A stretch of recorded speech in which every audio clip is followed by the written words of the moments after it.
మరో breaking news చూస్తున్నాం. Chennupati Venumadhav kidnap కేసులో పుష్ప 2 నిర్మాత నవీన్ ఎర్నేని పాత్ర ఉన్నట్లు తేలింది. అయితే ఈ విషయం ఇప్పుడు ఫిల్మ్ ఇండస్ట్రీలో హాట్ టాపిక్ గా మారింది. టాస్క్ ఫోర్స్ మాజీ డీసీపీ రాధాకిషన్ రావు సహాయంతో క్రియా హెల్త్ కేర్ సంస్థను బలవంతంగా లాక్కున్నారని చెన్నుపాటి వేణుమాధవ్ అనే వ్యాపారి ఫిర్యాదు చేశారు. ఈ కేసులో నవీన్ ఎర్నేనితో పాటు పలువురు ఎన్ఆర్ఐలపై కూడా బంజారా హిల్స్ పోలీస్ స్టేషన్లో నాన్ బెయిలబుల్ కేసు నమోదైంది. ఇక దర్యాప్తులో నవీన్ ఎర్నేని పాత్ర ఉన్నట్లు ఆధారాలు లభ్యమయ్యాయి. దీంతో ఏ క్షణంలోనైనా ఆయనను అరెస్ట్ చేసే ఛాన్స్ ఉన్నట్లు తెలుస్తోంది.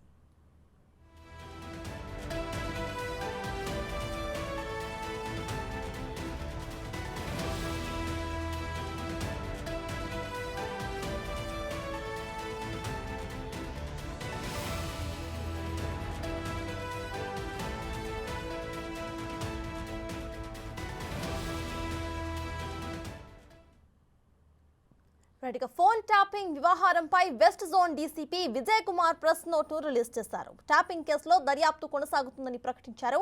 ట్యాపింగ్ కేసులో ఇప్పటికే 4గురిని అరెస్ట్ చేశామని, మరికొంతమంది వ్యక్తులు ప్రమేయం కూడా బయటకు రావాల్సి ఉందని వెల్లడించారు. కొంతమంది కీలక వ్యక్తుల పరారీలో ఉన్నారని ఆయన తెలిపారు. ఎస్ఐబి ఇంటెలిజెన్స్ లోని కొంతమంది అధికారులు ఇతరులతో కలిసి నేరాలకు పాల్పడ్డారని పేర్కొన్నారు. ఊహాగానాలు వార్తలు ప్రసారం చేయవద్దని, అలాంటి వార్తలు ఇన్వెస్టిగేషన్ కు ఇబ్బంది కలిగిస్తున్నాయని ఆయన వెల్లడించారు.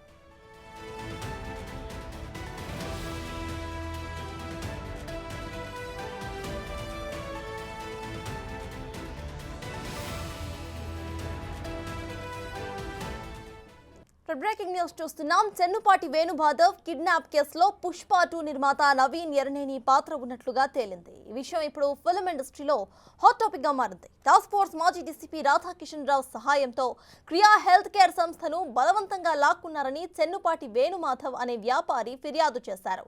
ఈ కేసులో నవీన్ ఎర్నేనితో పాటు పలువురు ఎన్ఆర్ఐలపై సైతం జూబ్లీ హిల్స్ పోలీస్ స్టేషన్లో నాన్ బెయిలబుల్ కేసు నమోదైంది. దర్యాప్తులో నవీన్ ఎర్నేని పాత్ర ఉన్నట్లుగా ఆధారాలు లభ్యమయ్యాయి. దీంతో ఏ క్షణంలోనైనా ఆయన అరెస్ట్ చేసే ఛాన్స్ ఉన్నట్లుగా తెలుస్తోంది.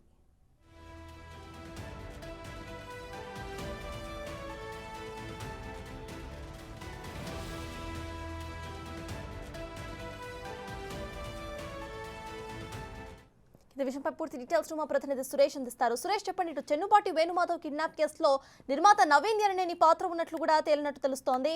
అయితే దీనిపైన అప్డేట్స్ ఏంటి? ఇక టాస్క్ ఫోర్స్ మాజీ డీసీపీ ఎవరైతే ఇక్కడ ఫోన్ ట్యాపింగ్ కేసులో కూడా కీలకంగా ఉన్నారో రాధాకిషన్ రావు, ఆయన సహాయం కూడా ఇక్కడ అందినట్టు కూడా తెలుస్తోంది. సో దీనిపైన అప్డేట్స్ ఏంటి?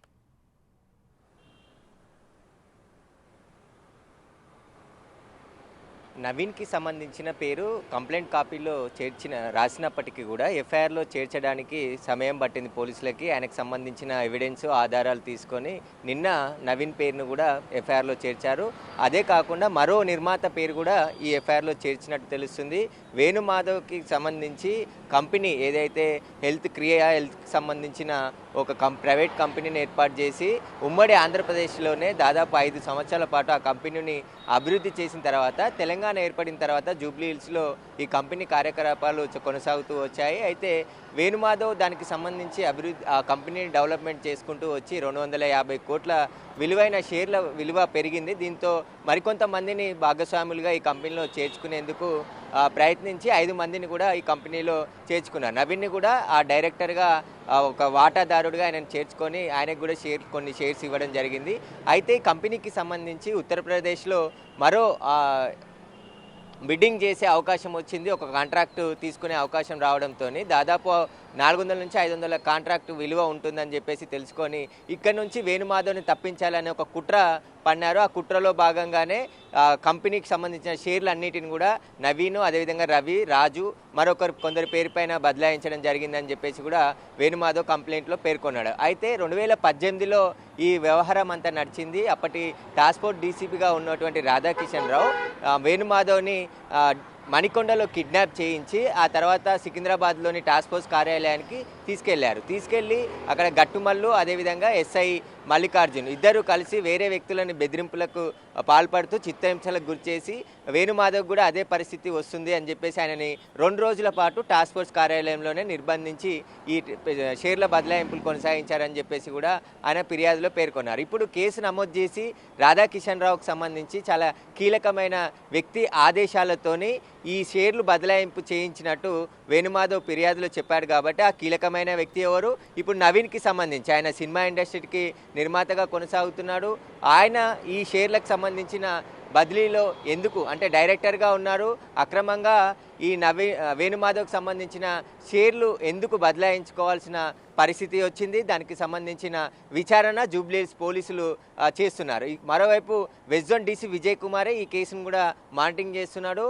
రాధాకిషన్ రావుకు సంబంధించిన పాత్రపై విచారిస్తున్నారు, ఎందుకంటే ప్రస్తుతం ఆయన జైల్లో ఉన్నాడు. టాస్క్ ఫోర్స్ డీసీపీగా ఉన్న సమయంలోనే ఈ షేర్ల బదలాయింపు కొనసాగిందని చెప్తున్నారు. మరో సినిమా ఇండస్ట్రీకి సంబంధించిన వ్యక్తి పేరు కూడా ఇందులో వచ్చినట్టు చెప్తున్నారు. వేణుమాధవ్ మీడియా ముందుకు వచ్చి వివరాలు వెల్లడిస్తే ఇంకా చాలామంది పేర్లు బయటకు వచ్చే అవకాశం కనబడుతుంది. ఎప్పుడైతే 5 సంవత్సరాలు తాను కష్టపడి కంపెనీని పై స్థాయికి తీసుకొచ్చానో అప్పుడు ఆ తర్వాత ఈ కంపెనీని మొత్తానికి వాళ్ళు స్వాధీనం చేసుకోవాలని ఒక కుట్రలో భాగంగా తనని బెదిరింపులకు గురి చేసి పోలీసులను ఉపయోగించి అప్పటి డీసీపీ రాధాకిషన్కి సంబంధించిన ఇన్వాల్వ్ చేసి తన షేర్లన్నిటిని కూడా భయపెట్టించి బదలాయించుకున్నారు. ఈ విషయాన్ని ఎక్కడైనా మీడియాకి చెప్పినా కూడా ఖచ్చితంగా నిన్ను చంపేస్తామని చెప్పేసి కూడా బెదిరించారని చెప్పేసి ఆయన ఫిర్యాదులో పేర్కొన్నాడు. ఈ ఫిర్యాదుపైనే పలు సెక్షన్ల కింద జూబ్లీహిల్స్ పోలీసులు కేసు నమోదు చేశారు. వేణుమాధవ్కి సంబంధించిన స్టేట్మెంట్ అంతా కూడా రికార్డ్ చేసి అప్పుడు ఏం జరిగింది, ఎక్కడికి తీసుకెళ్లారు, ఎవరెవరు పాల్గొన్నారు, ఎవరు విచారణకు వచ్చారు, ఎవరి ఆదేశాల మేరకు రాధాకిషన్ పనిచేశాడనే దానిపైన కూడా వివరాలు అడిగి తెలుసుకోవడం జరిగింది. అప్పుడే మీడియాకి విషయం చెప్దామని చెప్పేసి వేణుమాధవ్ ప్రయత్నించినప్పుడే కూడా నువ్వు ఒకవేళ మీడియాకి కానీ ఈ విషయాన్ని బయట పెడితే నిన్ను చంపేస్తాం, ప్రాణాలతో ఇక్కడ నుంచి ఉండలేవు అని చెప్పేసి భయాందోళనకు గురి చేశారని చెప్పేసి కూడా ఆయన ఫిర్యాదులో పేర్కొన్నాడు. ఇప్పుడు వేణుమాధవ్కి సంబంధించిన ఫిర్యాదుపై పోలీసులు ఇన్వెస్టిగేషన్ కొనసాగిస్తున్నారు. దీంట్లో ఎవరెవరి పాత్ర ఉంది, వారిని నోటీసులు ఇచ్చి విచారణ కూడా పిలిచే అవకాశం ఉంది. ప్రస్తుతం నవీన్ లండన్లో ఉన్నట్టు తెలుస్తుంది. ఆయన ఇండియాకి రాగానే అతనికి కూడా నోటీసులు ఇచ్చి విచారణకు పిలిచే అవకాశం ఉంది. మరో వ్యక్తి రవి, అదేవిధంగా సతీష్, చంద్రశేఖర్, గోపాల్ వీరు కూడా ఈ కేసులో ఉన్నారు కాబట్టి వారందరినీ కూడా పిలిచి విచారణ చేసే అవకాశం కనబడుతుంది. ఇక గట్టుమల్లి టాస్క్ ఫోర్స్ సిఐగా పనిచేసిన గట్టుమల్లు రాచకొండలో ఐటీ సెల్గా ప్రస్తుతం సిఐగా పనిచేస్తున్నాడు.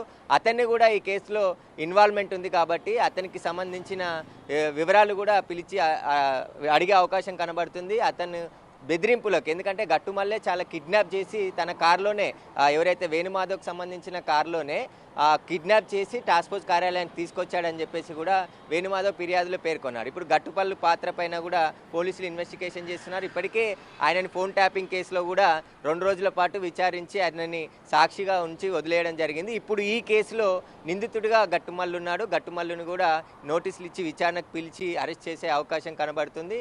ఈ కేసులో చాలామంది ఇన్వాల్వ్మెంట్ అయ్యారు. ఈ కేసులో ఎవరెవరి పాత్ర ఎంతవరకు ఉందనే దానిపైన పోలీసులు అయితే ప్రస్తుతానికి దర్యాప్తు చేస్తున్నారు. Right, thank you Suresh.